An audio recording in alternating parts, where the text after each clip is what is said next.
Salam à toutes et à tous. Donc aujourd'hui, on va revenir sur le projet de construction de la voie express Tiznit-Dakhla qui devrait permettre de multiplier les échanges avec le sud et raccourcir considérablement le temps de trajet vers le marché ouest africain. Cette voie express sera la plus sûre de tout le Sahara. Les autres grands axes routiers traversent la zone du Sahel qui est extrêmement dangereuse. Les avantages de cette voie express sont nombreux.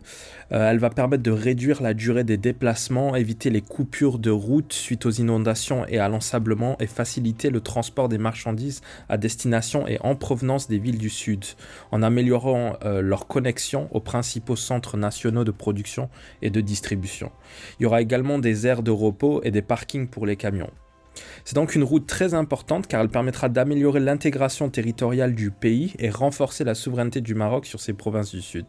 Il y a aussi un projet dans un avenir proche de continuer la route vers la Mauritanie jusqu'au Sénégal.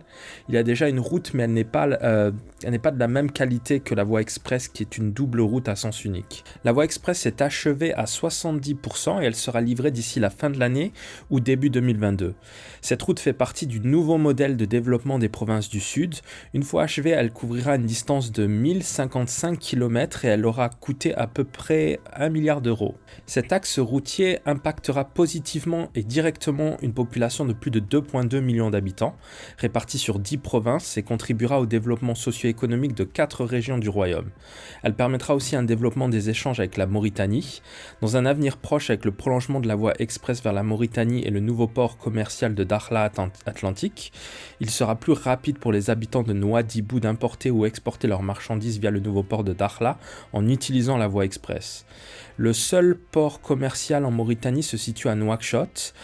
Or, Nouadhibou est plus proche géographiquement de Dakhla que de Nouakchott. C'est donc un véritable axe stratégique qui se dessine pour le Maroc et ses provinces du sud.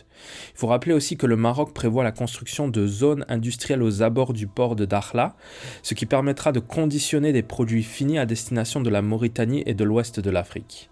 Le commerce avec la Mauritanie est en plein boom. Pour donner quelques chiffres, le Maroc exporte vers la Mauritanie plus de 250 millions de dollars de produits principalement agricoles. 47% des produits agricoles mauritaniens proviennent du Maroc. Sur les 300 camions marocains qui traversent la frontière chaque jour, plus de 70 approvisionnent le marché mauritanien. Les autres continuent leur route vers le Sénégal et les pays voisins. À titre de comparaison, le voisin algérien exporte pour 9 millions de dollars de produits annuels vers la Mauritanie. Donc le Maroc a une position de quasi-monopole sur le marché mauritanien et la voie express devrait renforcer cette position dominante. Certains experts mauritaniens se sont aussi inquiétés de la construction du port de Dakhla Atlantique, qu'ils interprètent comme une volonté du Maroc de contourner la Mauritanie pour exporter ses produits vers le reste de l'Afrique. Il y a certainement un peu de vrai dans tout ça. Le fait que la voie express s'arrête à Dakhla, par exemple, nous donne une indication de la stratégie marocaine. Les produits en provenance du nord seront transportés par camion jusqu'au port de Dakhla, puis exportés par bateau vers le reste de l'Afrique de l'Ouest. Il y a une volonté du Maroc de ne plus dépendre de la bonne volonté de la Mauritanie et aussi éviter les droits de passage et autres droits de douane prélevés par la Mauritanie. L'inquiétude est donc justifiée car ça pourrait constituer un véritable manque à gagner financier pour la Mauritanie qui voit 300 camions marocains transiter par son territoire chaque jour. Ces camionneurs s'alimentent en fuel, ils consomment des produits mauritaniens et donc il y a véritablement un manque à gagner évident avec la mise en service du nouveau port.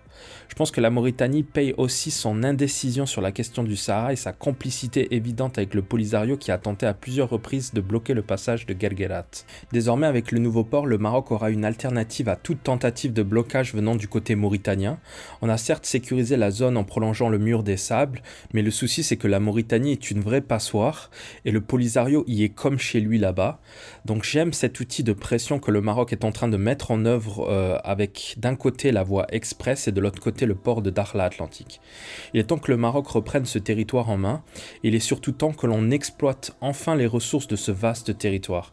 Beaucoup de Marocains ne le savent pas, mais les Sahraouis ne payent pas d'impôts. C'est ce qui explique d'ailleurs leur niveau de vie supérieur à celui du reste du Maroc. Notre Sahara est donc un poids financier pour nous car tous les projets comme la voie express et le port de Dakhla, mais aussi les écoles, les hôpitaux, les universités, tout ça est financé par le contribuable des provinces du Nord. Les revenus de la pêche profite principalement aux locaux et les revenus du phosphate au Sahara ne représentent même pas une centaine de millions d'euros annuels. À titre de comparaison, la voie express et le port de Dakhla vont coûter chacun 1 milliard de dollars aux contribuables marocains. Donc le rapport coût-bénéfice est largement déficitaire au Sahara et il est temps que le Maroc change la donne et ça passe par l'exploitation des terres rares dans la région de Dakhla. Je soupçonne d'ailleurs que l'exploitation des ressources minières est la raison de la construction de la route et du port. Le port servira à importer les outils de chantier et la voie express servira de chemin pour ramener les produits vers le nord ou les exporter à l'étranger via le nouveau port. Je rappelle que l'entreprise canadienne Metalex a repris en juillet dernier l'exploration de 22 blocs dans la région de Dakhla après 6 ans d'absence. L'office chérifien avait découvert en 2009 des traces de nobium, d'or, de fer et d'uranium dans la région. Le souci du Maroc, c'était vraiment les infrastructures qui étaient inexistantes. Avec ces deux projets, le Maroc est en train de complètement redynamiser la région économiquement. Dakhla va devenir en plus d'un spot touristique un véritable hub minier et commercial. Voilà, c'est tout pour aujourd'hui. N'hésitez pas à réagir en commentaire et moi je vous dis à la prochaine pour une autre vidéo.